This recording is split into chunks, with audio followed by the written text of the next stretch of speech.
Hello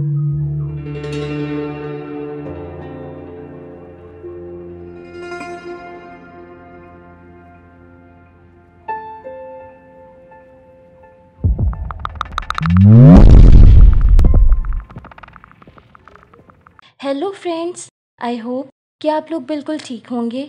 आज मैं आपके साथ एक ऐसी कहानी शेयर कर रही हूँ जिसमें एक पुरस्कार माला का जिक्र है। तो आइए सुनते हैं। दरवाजे की चौखट से सर टिकाए हुए कुलसूम बहुत देर से बिल्कुल गुमसुम बैठी थी। उसके सामने एक छोटी सी सफ़ेद पोटली धरी थी। कुलसूम के इर्द गिर्द महल्ले की औरतों, मर्दों और बच्चों का जमघटा था। उस हुजूम में गांव की पुलिस चौकी का निगरान और 2 अदद बावर्दी मुसल्लह सिपाही भी नजर आ रहे थे। मजमे में शामिल तकरीबन तमाम लोग गमज़दा चेहरों के साथ खामोश खड़े थे। कुछ अफराद आपस में सरगोशियां भी कर रहे थे, जिसकी बिना पर फिजा में मक्खियों जैसी भिनभिनाहट फैली हुई थी। यकायक एक बूढ़ी सी औरत ने कुलसूम कुलसूम कहते हुए उसे झंझोड़ा तो वह एक झुरझुरी लेते हुए आला में होश में आई और फिर उसके हलक से दिलदोज चीखें बुलंद हुई और उसने धाड़ी मार मार कर रोना शुरू कर दिया।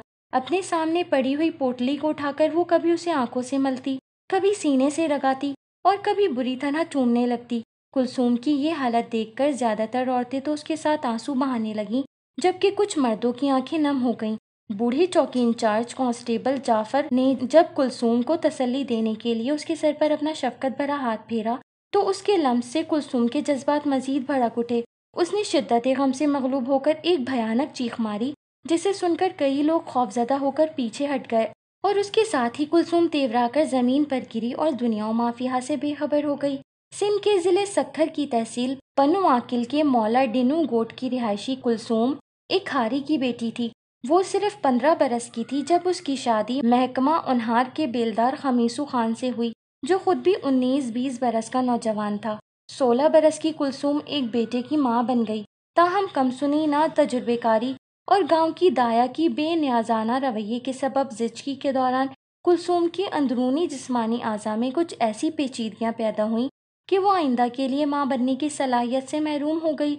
अब उसका बेटा फैज़ मोहम्मद 8 बरस का हो चुका था, जो अपनी माँ की आरजुओं का मरकज और बाप के लिए उम्मीदों का सहारा था। फैज़ मोहम्मद की पैदाइश पर एक बुजुर्ग ने कुलसूम को एक आहीनी कड़ा देकर कहा था कि उसे फैज़ को हर वक्त पहनाए रखे, क्योंकि उन्होंने उस पर कई बार सूरत यासीन का विर्द करके दम किया है और वो कड़ा हर दम फैज़ो के दाहिने हाथ में पड़ा रहता। कुलसूम अपनी आँख के तारे को इस कदर टूट कर चाहती कि कभी कभार उसकी खातिर फैज़ मोहम्मद से उसकी प्यारी सी झड़प भी हो जाया करती। खमीसू भी अपने बेटे और इस इकलौती औलाद से वालिहाना प्यार करता, मगर बसा औकात वो बज़ाहिर जज्बा रकाबत से मगलूब होकर कुलसूम से कह देता, भाग बरी, मुझे तो लगता है कि फैज़ मोहम्मद ही तेरा असली मर्द है। और कुलसूम उसकी ये बात सुनकर खमीसू को देखकर मुंह चढ़ाती और फिर फखरी अंदाज में फैज़ मोहम्मद उर्फ फैजू को अपने सीने से लगाकर भींच लेती।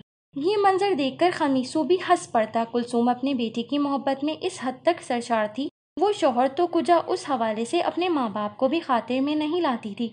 वो फैज़ मोहम्मद को एक लम्हे के लिए भी अपनी आंखों से ओझल न होने देती। वो अपने मैके भी बहुत कम जाया करती थी, हालांकि उसके वालिदैन का गाँव उसकी गोद से सिर्फ 5 किलोमीटर के फासले पर वाक़या था। गांव देहात वाले तो इतना सफ़र पाँव पैदल ही कर लिया करते हैं। एक शाम खमीसू जब घर वापस आया तो कुछ उदासी उसके चेहरे से वाज़ेह थी। उस वक्त कुलसूम अपने लाल फैजू को अपने हाथ से खाना खिला रही थी। कुलसूम ने जब खिलाफे मामूल खमीसू को बिल्कुल चुप चुप सा पाया तो एकदम फिक्रमंद हो गई। उसने जब खमीसू से उसकी उदासी का सबब दरियाफ्त किया तो उसने बताया कि उसका तबादला जिला दादू की तहसील मीहड़ में कर दिया गया है। वो इतनी दूर जाने पर तैयार नहीं, इसलिए सरकारी मुलाजमत तर्क करके अब वो अपने गांव में ही कोई काम धंधा शुरू करने के बारे में सोच रहा है। कुलसूम ने उसे समझाते हुए कहा कि सरकारी मुलाजमत किस्मत वालों ही को मिलती है, इसलिए वो ये नौकरी ना छोड़े और मीहड़ चला जाए। अगर वहाँ रिहाइश का माकूल बंदोबस्त हो तो वो कुलसूम और फैजू भी वहाँ आ जाएंगे। कुलसूम के समझाने बुझाने पर खमीसू मान गया और 2-1 दिन बाद अपनी नई जिम्मेदारियां संभालने के लिए मीहड़ रवाना हो गया। खमीसू की मीहड़ रवानगी के अगले रोज जब शाम के वक्त कुलसूम फैज़ मोहम्मद के साथ चुपचाप घर के सैन में बैठी हुई खमीसू को याद कर रही थी तो किसी गदागर की सदा ने उसकी तवज्जो अपनी तरफ कर ली। वो उसे कुछ देने के लिए बाहर निकली तो फैजू भी उसके साथ ही चला आया। वो फकीर किसी आम गदागर से यकसर मुख्तलिफ था। 75-80 बरस की उम्र वाले इस ज़ईफुल उम्र की सूरत बड़ी नूरानी थी। वो साफ सुथरा लिबास पहने हुए था। उसने कुलसूम के मगमूम चेहरे की तरफ देखा और फिर उससे खैरात न ली। कुलसूम ने जब खैरात न लेने का सबब दरियाफ्त किया तो उसने वजह बताने से गुरेज किया। उसने अपने दस्ती थैले से नीले रंग के मोतियों का एक हार निकालकर कुलसूम को दिया और उसे ताकीद की कि वो ये हार हर वक्त फैजू के गले में डाले रखे, हत्ता कि उसे नहलाते वक्त भी ये हार ना उतारा जाए। फकीर के बकौल किसी वक्त मुस्तकबिल करीब में ही फैजू की जान को खतरा लाहिक हो सकता है। ये एक दरवेश का अतिया है जो बफजले ताला इंसानी जान की हिफाजत कर सकता है। बुजुर्ग की बातें सुनकर कुलसूम कांप उठी और उसने फौरन ये हार फैजू के गले में डालकर उसे अपने सीने से लगा लिया। अब वो फैजू की कुछ ज्यादा ही हिफाजत करने लगी, यहाँ तक कि उसे स्कूल जाने से भी रोक दिया। फैजू गांव के सरकारी इब्तदाई मदरसे में तीसरी जमात का तालिब इल्म था और उसका स्कूल घर से कुछ ज्यादा दूर भी न था। मगर कुलसूम पर एक अनजाना सा खौफ मुसल्लत हुआ। उसने शदीद गर्मी के बावजूद रात को खुले सहन में सोना भी तर्क कर दिया। वो घर के इकलौते कमरे में शब बसरी करती और बिजली न होने के सबब सारी सारी रात फैजू को पंखा चलते चलते खुद नामालूम किस वक्त नींद की वादियों में चली जाती। एक हफ्ते बाद कुलसूम को मीहड़ से खमीसू का खत मौसूल हुआ जिसमें लिखी हुई ये खुशखबरी पढ़कर वो झूम उठी कि वहाँ खमीसू को रिहाइश मिल गई है। खमीसू ने लिखा था कि मीहड़ बड़ी अच्छी जगह है, यहाँ महकमा अनहार के रेस्ट हाउस में एक सर्वेंट क्वार्टर उसे भी मिल गया है जिसमें बरकी पंखा भी नस्ब है और वो मजीद मंजी बिस्तरे का इंतजाम करके कुलसूम और फैजू को भी अपने पास बुला लेगा। शौहर के पास जाने की खुशी में कुलसूम ने घर में न्याज दिलाने के लिए मिठाई और अगरबत्तियां मंगवाने के लिए पहली बार फैजू को तन्हा बाजार जाने के लिए कहा। फैजू को जब ये पता चला कि वो बहुत जल्द अपने बाबा के पास चला जाएगा तो वो खुशी से फूला न समाया और माँ से पैसे लेकर शीरीनी और अगरबत्तियां खरीदने के लिए गांव के छोटे से बाजार की तरफ दौड़ गया। कुलसूम ने फैजू से ये भी कहा था कि वो न्याज देने के लिए घर के करीब वाक़े छोटी सी मस्जिद के पेशे इमाम से भी कहता चला जाए। इमाम साहब मस्जिद से मुत्सल हुजरे ही में रहा करते थे। इमाम साहब तो कुलसूम का पैगाम सुनकर महज चंद मिनट में ही उसके घर पहुंच गए थे, मगर उस वक्त तक फैजू मुताले का शय लेकर वापस नहीं आया था, जबकि उसके घर और बाजार के दरमियान 2 फरलांग से जायद का फासला ना था और उसे ज्यादा से ज्यादा 10 मिनट के अंदर अंदर घर वापस भी पहुंच जाना चाहिए था। मगर अब तो निस्फ घंटे से जायद का वक्त गुजर चुका था। इधर मौलवी साहब भी इसलिए पहलू बदल रहे थे कि मगरिब का वक्त बिल्कुल करीब था और उन्हें नमाज की इमामत भी करना थी। आखिरकार वो कुलसूम से बाद में आने का कहकर माजरत करते हुए रुखसत हो गए। अब कुलसूम घर में तन्हा थी। इधर अजान मगरिब की आवाज बुलंद हुई और उधर कुलसूम गिड़गिड़ा कर फैजू की खैरियत के साथ आमद के लिए दुआएं करने लगी और इसके साथ ही उसकी आंखें भर आईं। अजान खत्म हुई तो कुलसूम की बेताबी में भी मजीद इजाफा हो गया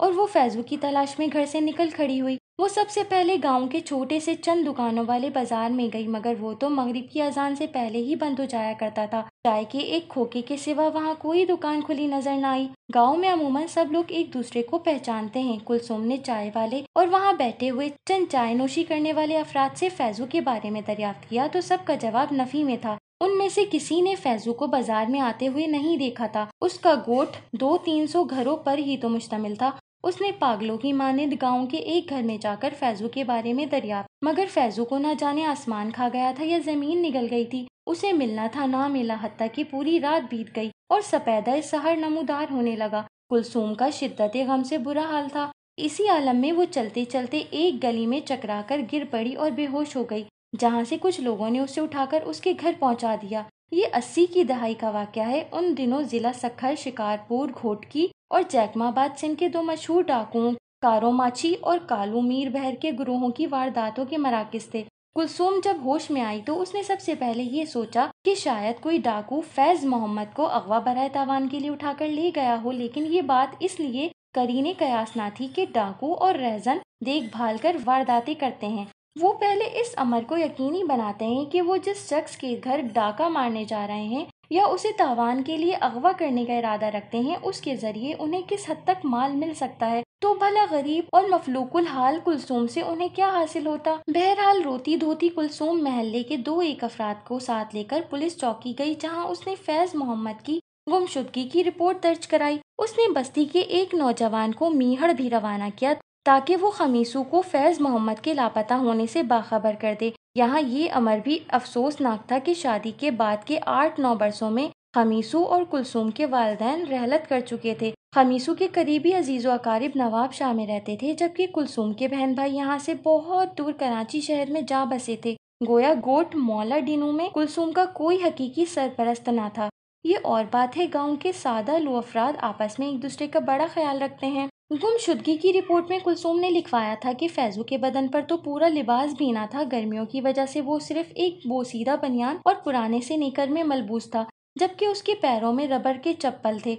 उसकी दाईं कलाई में मन्नत का आहनी कड़ा और गले में दुर्वेश का अता करदा नीले मोतियों वाला हार था। चौकी का निगरां एक उमर रसीदा कांस्टेबल था, जिसने कुलसूम को तसल्ली देते हुए कहा कि वो फैजू को हर कीमत पर तलाश करके उसके हवाले कर देगा। कुलसूम उसकी हमदर्दी और शफकत से बड़ी मुतासिर हुई, मगर फिर भी न जाने क्यों उसका दिल बुरी तरह धड़क रहा था। नामालूम कौन से अनजाने खौफ और वसवसे उसके दिल पर हमला आवर होते रहे। उसने पूरा दिन रोते हुए गुजार दिया, ना कुछ खाया ना कुछ पिया। उसी शाम दिल गिरफ्तार और अलमज़दा खमीसू भी गोट पहुंच गया। कुलसूम और खमीसू एक दूसरे से मिलकर बहुत रोए, मगर महज आंसू बहाने से तो मसाइल हल नहीं होते। इसलिए जहां एक जानिब पुलिस तंदही के साथ फैजू को तलाश कर रही थी, तो दूसरी तरफ कुलसूम और खमीसू भी करीबी शहरों और गांव गोठों में उसे ढूंढते फिरते रहे, मगर उन्हें और पुलिस को फैजू का कोई सुराग न मिल सका।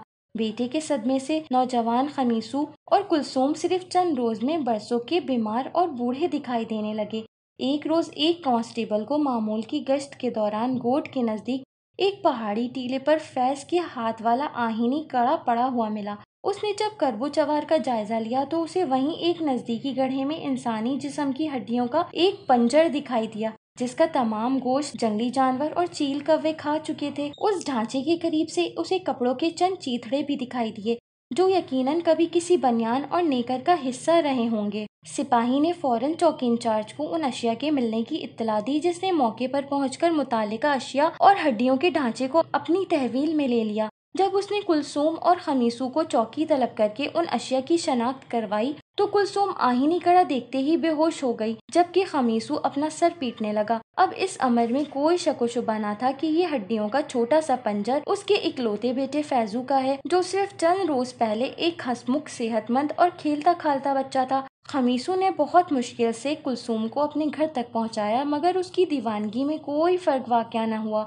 वो कभी रोती, कभी हंसती और कभी पागलों की तरह चीखें मारने लगती। फैजू की लाश और मुताल्लिका अशिया में से चंद चीजें बरामद हो गईं, मगर नीले मोतियों वाला हार न मिल सका। ताहम पुलिस के सामने कातिल की तलाश का मरहला था। पुलिस की तहकीकात से ये बात सामने आ गई कि फैजू की गुमशुदगी वाले दिन ही से उसकी गली के आखिरी सिरे पर वाक़े एक कच्चे मकान में रहने वाली नौजवान औरत सकीना भी गायब है, जो बेवा थी और अपनी 7-8 बरस की नन्ही बच्ची जरीना के साथ तन्हा ही रहा करती थी। सकीना के शौहर को इंतकाल किए सिर्फ 4 माह ही हुए थे और एक रोज पहले उसकी इद्दत खत्म हुई थी। उसकी बेवगी के बाद उसके ससुराल वालों और उसके अपने माँ बाप और बहन भाइयों ने उसके साथ हर किस्म के ताल्लुकात मुनक़ता कर लिए थे। पुलिस ने जब कुलसूम से सकीना के बारे में दरियाफ्त किया, तो उसने उस पर किसी किस्म का शक का इजहार न किया। उसका कहना था कि सकीना तो उसकी बड़ी अच्छी सहेली है और उसका बेटा फैजू और सकीना की बेटी जरीना आपस में मिलकर खूब खेलते कूदते हैं। मगर कुलसूम के बयान से पुलिस मुतमईन न हुई और कातिल की तलाश जारी रखी। काफी तलाश बसियार के बाद एक पुलिस पार्टी ने सकीना को उसके मामू के घर से जाकर पकड़ा, जो ताल्लुका गढ़ी यासीन के एक गोट में वाक़े था। पुलिस उसको थाना पनू आकिल ले आई और उससे पूछगछ शुरू की। इब्तिदा में तो सकीना ने फैजू के कत्ल से इनकार कर दिया, मगर सिर्फ 2 घंटे के अंदर ही पुलिस के रिवायती तशद्दुद के सामने हथियार डालकर हर इल्जाम कबूल कर लिया। मगर उसने अपने बयान में जो कुछ कहा वो दर्दनाक होने के साथ साथ बाज मुसलमानों की गैर इस्लामी या गैर शरई रिवायात का आईनादार भी है, जिसका शिकार औरतें और सिर्फ औरतें ही हुआ करती हैं। सकीना ने बताया कि उसका ताल्लुक जिस जात से है उसमें बेवा को बहुत बुरी नजर से देखा जाता है। शौहर के इंतकाल की सूरत में ससुराल वाले तो कुजा, उसके माँ बाप और दीगर अजीज व अकारिब भी उससे किता ताल्लुक कर लेते हैं। तो उसके साथ भी यही कुछ हुआ। शौहर के मरते ही वो भी बिल्कुल बेसहारा हो गई। ताहम इस मौके पर खमीसू और कुलसूम उसके काम आकर उसका सहारा बने। कुलसूम के बेटे फैजू और उसकी बेटी जरीना के माँ बहन बड़ा प्यार था, लेकिन बच्चे जहाँ आपस में खेलते कूदते हैं वहाँ कभी कभी उनके दरमियान लड़ाई झगड़ा भी हो जाता है। फैजू के गायब होने से एक दिन पहले फैजू और जरीना खेलते हुए आपस में लड़ पड़े और दोनों में जंग छिड़ गई। सकीना ने बीच बचाव तो करा दिया, मगर दोनों की बोलचाल बंद हो गई। अगले रोज फैजू जब बाजार जाने के लिए उसके घर के सामने से गुजरने लगा, तो मासूम जरीना ने उसका रास्ता रोकते हुए कहा कि वो उसके मकान से दूर हटकर चले। उस पर फैजू ने जरीना के मुंह पर एक जोरदार थप्पड़ रसीद किया, زرینہ نے بھی جواباً فیضو کے ایک مکہ رسید کیا اور اس کا موتیوں والا ہار توڑ کر پھینک دیا۔ یہ شور شرابہ سن کر سکینہ باہر نکلی تو زرینہ کو روتے ہوئے دیکھ کر آگ بگولا ہو گئی۔ اس نے محض فیضو کو ڈرانے کی غرض سے ایک بڑا سا پتھر اس کی طرف پھینکا، مگر سوئے اتفاق وہ اس کے سینے پر خاص دل کے قریب لگا اور وہ آواز نکالے بغیر چکرا کر زمین پر گرا اور دم توڑ گیا۔ سکینہ کے بقول اس کا مقصد فیضو کو جان سے مارنا ہرگز نہیں تھا، یوں بھی وہ ان کے محسنین کی اولاد تھا، مگر حالت اضطرار میں وہ کچھ ہو گیا جو نہیں ہونا چاہیے تھا۔ اتفاق کی بات ہے کہ اس وقت گلی میں دور دور تک کوئی مرد، عورت یا بچہ نہ تھا، لہٰذا وہ فوراً فیضو کی ناش گھسیٹ کر اپنے گھر کے اندر لے گئی اور عورت ہونے کے باوجود کمال ضبط سے کام لے کر اسے چھپائے رکھا اور پھر رات کے 1 بجے کے قریب اسے پہاڑیوں کے قریب ایک گڑھے میں پھینک دیا۔ خود اپنا مختصر سا سامان اور روپے پیسے لے کر منہ اندھیرے ہی گاؤں سے چل کر اپنے ماموں کے گھر آ گئی اور ایک فرضی داستان سنا کر پناہ کی طلبگار ہوئی۔ ماموں نے اسے پناہ تو دے دی مگر معمولی نوکروں چاکروں بلکہ غلاموں کی طرح کام لینے لگا۔ اس نے یہ بھی بتایا کہ اس نے فیضو کی مالا کے دانے قیمتی ہیرے سمجھ کر سمیٹ لیے تھے، مگر وہ تو معمولی پتھر کے دانے نکلے۔ اس مقدمے میں سکینہ کو عمر قید کی سزا ملی اور جیل ہی میں اس کا انتقال ہو گیا۔ ادھر خمیسو اور کلثوم کی انسانیت اور شرافت بے مثال ہے، جنہوں نے سکینہ کے جیل چلے جانے کے بعد زرینہ کو اپنی بیٹی کی طرح پروان چڑھایا، اور جب وہ جوان ہوئی تو اس کی شادی بیاہ کا فریضہ بھی انہوں نے ہی ادا کیا تھا۔ زرینہ اپنے گھر کی ہو گئی، خمیسو اور کلثوم فیضو کو رو پیٹ چکے، مگر اس کی موت کا زخم ان کے دلوں پر کبھی کبھی تازہ ہو جاتا ہے۔ وہ لوگ یہ سوچتے ہیں کہ کیا بزرگ کا دیا ہوا ہار واقعی فیضو کے لیے زندگی کی مالا تھا؟ سو فرینڈز، آپ اس کے بارے میں کیا کہتے ہیں؟ اپنی رائے کا اظہار کمنٹ باکس میں دینا ہرگز مت بھولیں۔ اب مجھے دیجیے اجازت، ملتے ہیں نیکسٹ ٹائم ایک نیو ہارر اسٹوری کے ساتھ۔ Bye bye.